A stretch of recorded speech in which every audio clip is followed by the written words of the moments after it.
দিয়া জাজিকুনা সন্থাৰ লগতে অসম ৰাজ্যিকেও এই সোণালী জয়ন্তী বৰ্ষ উদযাপন কৰিব লৈছে। ICDSৰ এতিয়া বৰ্তমান 50 বছৰত ভৰি দিবলৈ গৈ আছে। আমি সেই হিচাপে সোণালী জয়ন্তী উৎসৱটি আজি আয়োজন কৰিলোঁ। এই আয়োজন কৰিলোঁ ঠিকেই, কিন্তু আমাৰ এই 50 বছৰত অংগনবাদী কৰ্মী সহায়িকাৰ যি দুখ দুৰ্দশা, সেই দুখ দুৰ্দশাৰ খাম নাকাটিলে।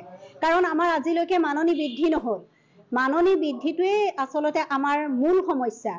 কাম বঢ়াই দিছে, আমি সেইখিনি কাম কৰিছোঁ, নিয়াৰিকৈ কৰিছোঁ, কিন্তু আমাৰ মাননি বৃদ্ধি আজিলৈকে নহ'ল। এগৰাকী কৰ্মীয়ে পায় 6,500 টকা আৰু এগৰাকী সহায়িকাই পায় 3,250 টকা। সেয়াৰে কিন্তু ঘৰ এখন চলাত বহুতো অসুবিধা হয়। এই মঞ্চৰ পৰা মাননীয় মুখ্যমন্ত্ৰী মহোদয়ক আমি আহ্বান জনাইছোঁ, যাতে আমাৰ দুখ দুৰ্গতিৰ প্ৰতি লক্ষ্য ৰাখি আঁচনিখন নিয়াৰিকৈ আৰু যাতে চলি যাব পাৰে, দীৰ্ঘায়ু কামনা কৰিছোঁ। কিন্তু তাত কৰ্মৰত কৰ্মী সহায়িকাসকলক মাননি অলপ বঢ়াই দি উপকৃত কৰে যেন, আৰু তেখেতসকলক যদি মাননি বৃদ্ধি কৰি দিয়ে, তেতিয়া তেখেতসকলে সম্পূৰ্ণ কাম নিয়াৰিকৈ কৰিবলৈ আৰু আগুৱাই যাব পাৰিব। লগতে আমাৰ কৰ্মৰত কৰ্মী সহায়িকাসকলৰ পদোন্নতিৰ ব্যৱস্থাটো আমি মূল দাবী হিচাপে লৈছিলোঁ।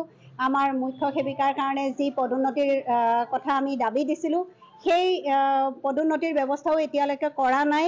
তাৰ কাৰণেও আমি দাবী দিছোঁ, অতি সোনকালে যাতে মুখ্য সেৱিকাৰ যিটো পৰীক্ষা আছে, সেই পৰীক্ষাৰ ব্যৱস্থা কৰে। আৰু লগতে সহায়িকাসকলৰ বয়সৰ সীমাটো অতি সোনকালে উঠাই দিব বুলি আমি আহ্বান জনালোঁ। আৰু অংগনবাদী কৰ্মী সহায়িকাৰ কামৰ দিশৰ পৰা চাই অতি সোনকালে নিয়মীয়া কৰ্মচাৰীৰ যাতে স্বীকৃতি প্ৰদান কৰে, তাৰ বাবেও আমি মুখ্যমন্ত্ৰী মহোদয়াৰ লগতে আমি বিত্তমন্ত্ৰী মহোদয়াকো আহ্বান জনালোঁ।